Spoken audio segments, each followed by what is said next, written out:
we were just chit-chatting with the TV audience. Now the radio audience is back. The playoffs, for me, it's exciting.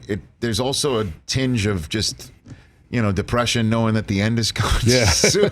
But it's a long slog of a season. There's a lot going on. Yeah. It's a long season. But I do love, the playoffs. No, this is it now. The one and done stuff. And because you get in the regular season and we build up must-win games. Oh, this team's got to win this week or else. Right. They lose that week, and then they come back and they're Philadelphia, and they win their last 4, and they're in the playoffs. You know what I mean? Right. So there truly is, until you get to that last week in or out, no must-win game. There's need to win games. Right. Now, they're all must-win. There is no, you could play the best game and you lose in a field goal at the end, you're done.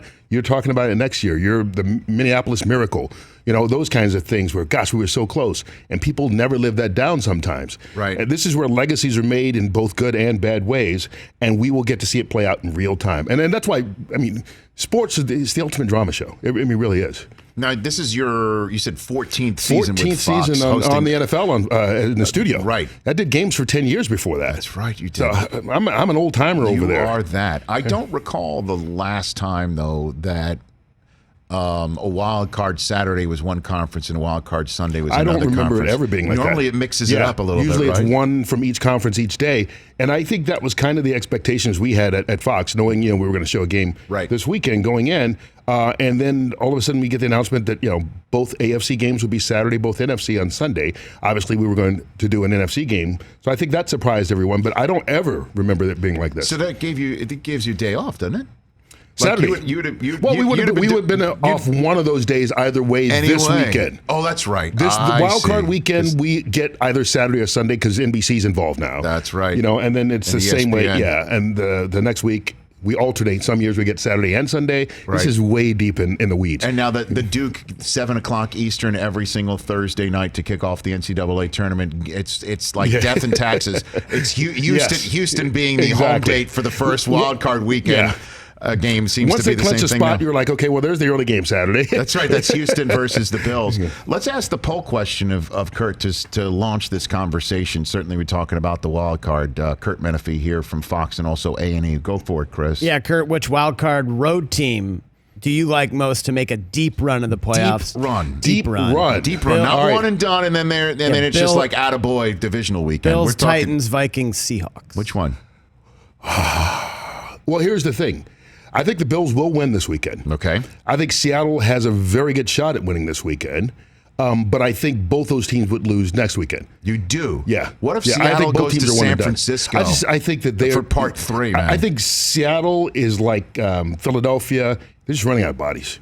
Now, obviously, the deeper you get into the playoffs, the more chances you have to get bodies back. I just don't know if you can sustain that in, the way the playoffs are built and the way you have to play games, and they're all so close. Now, Seattle, that's it. They're 7-1 on the road this year. They are, I think, 10-2 in one-score games, which is amazing because they used to.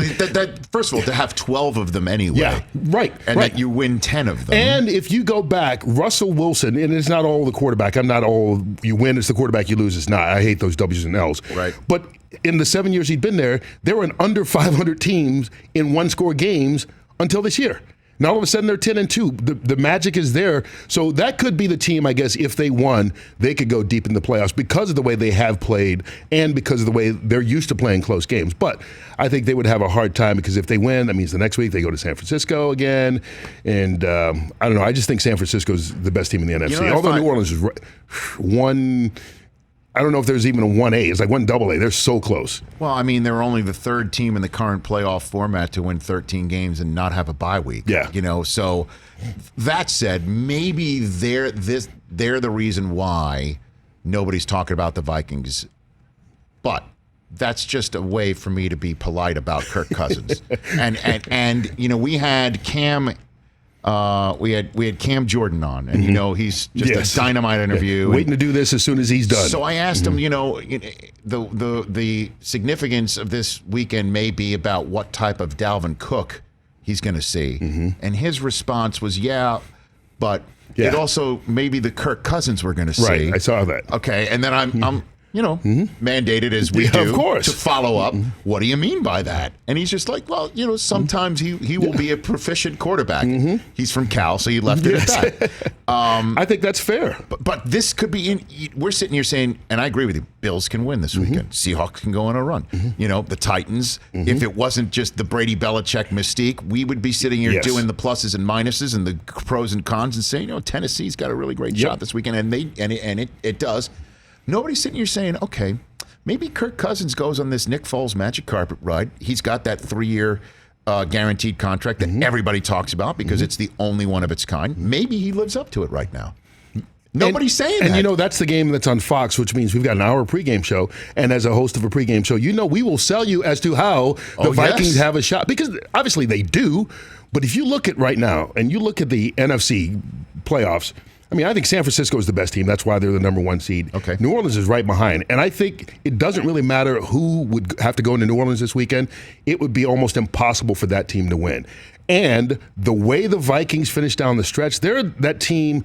Green Bay may be there as well. That you scratch your head and you go, who are they? About Aaron right, Rodgers, but you go, who are they? What can you count on? Especially if Dalvin Cook's not 100%. Right. Are you going to count on the quarterback being consistent? That defense, which you thought they could hang their head on, was kind of shaky at times down the stretch. And so you go all of that on the road at New Orleans, where the Saints are humming right now. Drew Brees. Last month, 15 touchdowns, 0 interceptions. They're averaging over 34 points a game down the stretch. I think they're a buzzsaw right now. It doesn't really matter who goes in there. And with the negatives we talked about with Minnesota, I don't think there's a reason to jump on their bandwagon other than the fact that Jimmy Johnson and the guys will sell you on it on Sunday. I chose the Saints to win it all prior to the season. I'm going to stick with it. Before we move on to your new show, I took the Chiefs to win it all. I'm going to stick with that. You are? Yeah. Chiefs over who? I will say Chiefs over San Francisco, but I keep saying New Orleans, man. New Orleans scares me if I'm San Francisco. Well, because they've got a goat at the quarterback spot. They've got one of the greats that we've ever seen at the wide receiver position. And they got to see San Francisco earlier. And they've got a defense, and they've got a coach who's the right amount of crazy. Yeah, you're I'm right. serious. You're right. You're right. And we saw it 10 years ago in Miami, and he was new at that game pretty much then in Sean Payton. Yeah. Now it's 10 years later, and that's why I say I think the Saints are going to win it all. For more of The Rich Eisen Show, tune to Audience Channel 239 on DirecTV for free on BR Live or download the Rich Eisen Show app.